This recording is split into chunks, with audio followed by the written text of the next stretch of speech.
কাজ করছি লাস্ট আমরা ১ বছর যদি দেখেন যেই সিরিজগুলো আমরা খেলেছি একটু হয়তো আমরা ট্রিকি উইকেটে খেলেছি, বাট এখন যেহেতু প্লাসিড ব্যাটিং ট্র্যাক হয়তো একটু কোপ আপ করতে সমস্যা হচ্ছে, বাট আমার মনে হয় ডে বাই ডে ওরা ভালো করছেন। ফার্স্ট ম্যাচে ধরেন আমরা 100 বিলো 100-এর মধ্যে ছিলাম, তো লাস্ট ম্যাচে 120 করেছি। এবং আরেকটা পজিটিভ সাইড হচ্ছে যে আমরা প্রেফার করি জ্যোতির উপরে, বাট জ্যোতি ছাড়া the batters do well yesterday.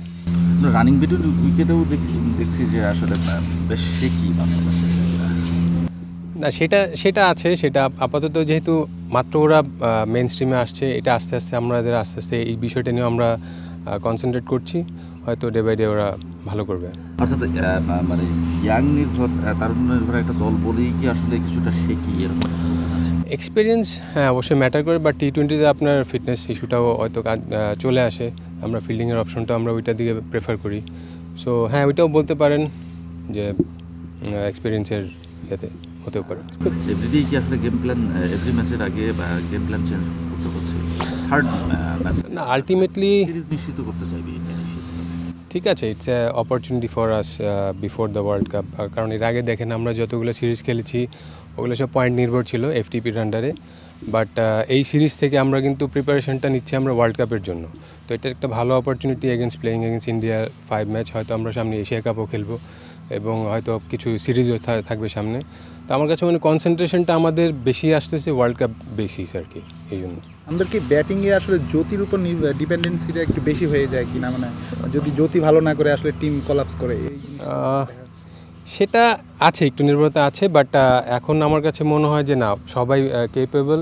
আমার কাছে মনে হয় সময় দিলে বা হয়তো ওরাও যদি কপ আপ করে আস্তে আস্তে ওরাও হয়তো বেরিয়ে আসবে এখান থেকে। যেমন লাস্ট ম্যাচে আমি বলি হ্যাপি প্লেড ওয়েল, ইভেন শোভানও ভালো স্টার্ট করেছিল, ঋতু ভালো স্টার্ট করেছে এসে।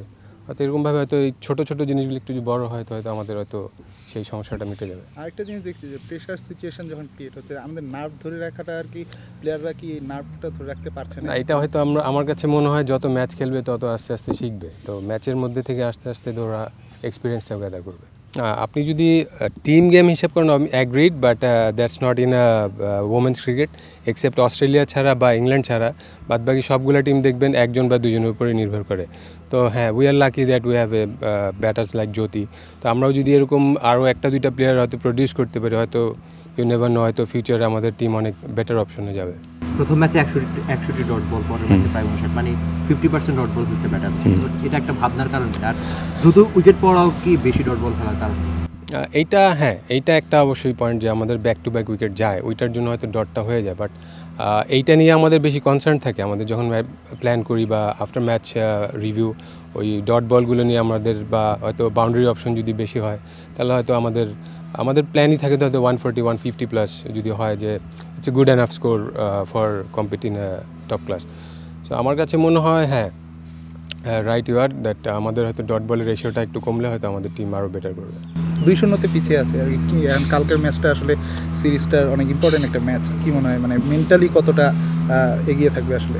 মেন্টালিটি আসলে মাঠের ভিতরে আমার কাছে মানে পজিটিভিটি বেশি, কারণ ধরেন লাস্ট ম্যাচে আমরা প্রথম ম্যাচে যে ব্যাটিংটা করেছি তার চেয়ে অ্যাটলিস্ট কিছুটা ইম্প্রুভ হয়েছে। আমরাও চাইবো ওই ইম্প্রুভমেন্টটা হয়তো জারি থাক, নেক্সট ম্যাচে আমরা ইম্প্রুভমেন্টটা। For more updates, subscribe to our YouTube channel and click on the bell icon. Follow us on Facebook and Instagram.